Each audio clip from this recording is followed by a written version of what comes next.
My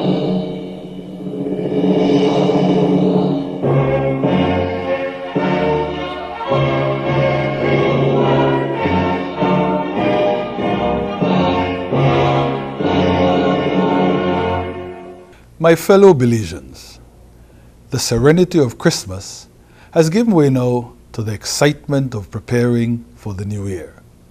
And this time, there is an added significance to the annual celebration of welcome and promise. For we are fast approaching the first anniversary of the historic general election of February 2008. And we shall not soon forget that date when the people of this country gave special expression to the imperative for change that a new year always brings. In the year just past, we have confronted myriad challenges, but celebrated just as many victories. Throughout, we have been anchored by an unsinkable determination to put right all that had gone so horribly wrong. That resolve, though, was tested by a number of things. The legacy of man-made corruption left by our predecessors was compounded by the natural disasters of unprecedented floods, and the international food and fuel crises that assaulted us from the very start have now been transformed into a global economic collapse. Yet, in the midst of it all, this nation, government and people has displayed a magnificence of spirit that turned tribulation into triumph. We recall the transcendent glow of national unity that suffused our country during those terrible days of May and June and October and November. We recollect the limitless outpouring of support as public officers, volunteer organizations, businesses, and individual Belizeans all rushed to the aid of those that had lost homes and goods and livelihoods. And this was no temporary phenomenon. We have made fast our ongoing solidarity, found the necessary resources, and ensured that the work of relief and reconstruction will not stop until every last home is repaired and every last life rebuilt. Nationally, the real floodwaters of the McCall and the Mopan and the Belize rivers have now receded.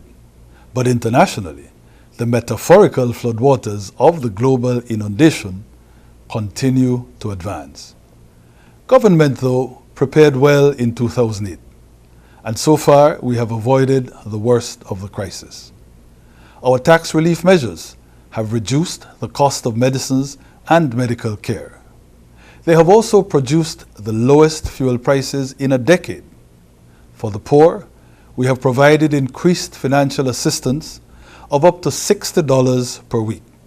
Our $300 assistance to first formers has made it possible for 2,500 students to attend high school this year. And our cash subsidy of external examination fees will enable hundreds of fourth formers to sit these all-important tests.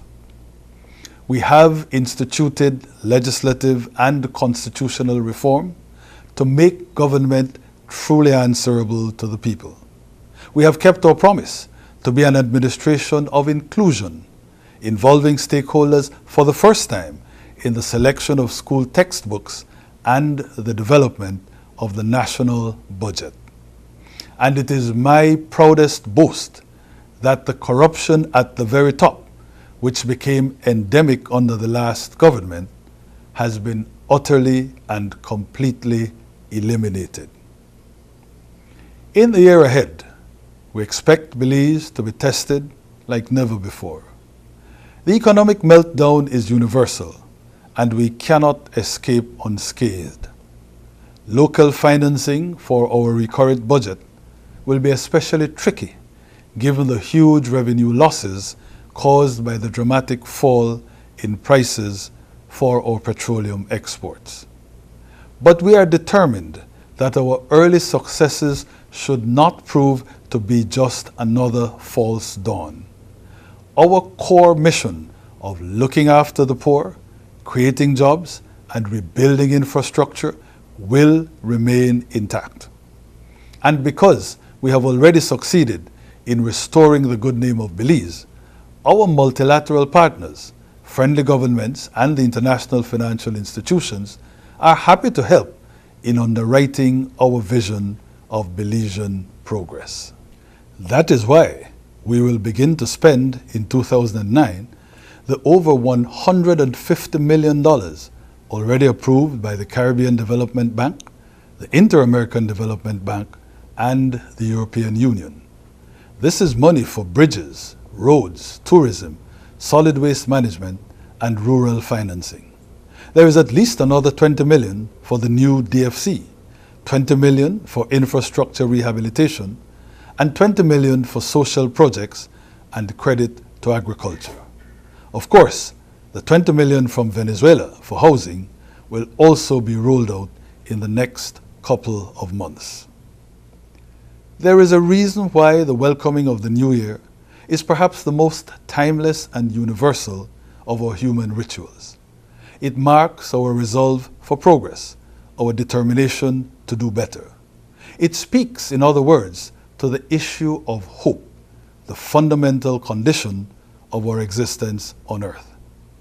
In 2009, then, let us all pledge to hold high those values that have always shone through for us, that constitute the fabric of our Belizean optimism. There is our love for this land and all its glories, our rural husbandry, our urban drive, our national grit.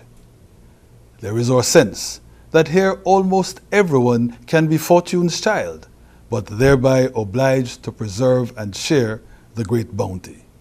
It is this faith and hope and conscience that will plow our Belizean soil and turn it into the sunlit terrain of justice and prosperity that we all desire and deserve. On behalf of government, I say to all who were born here, to all who have come here, to all who dwell here, Happy New Year, and may God bless Belize.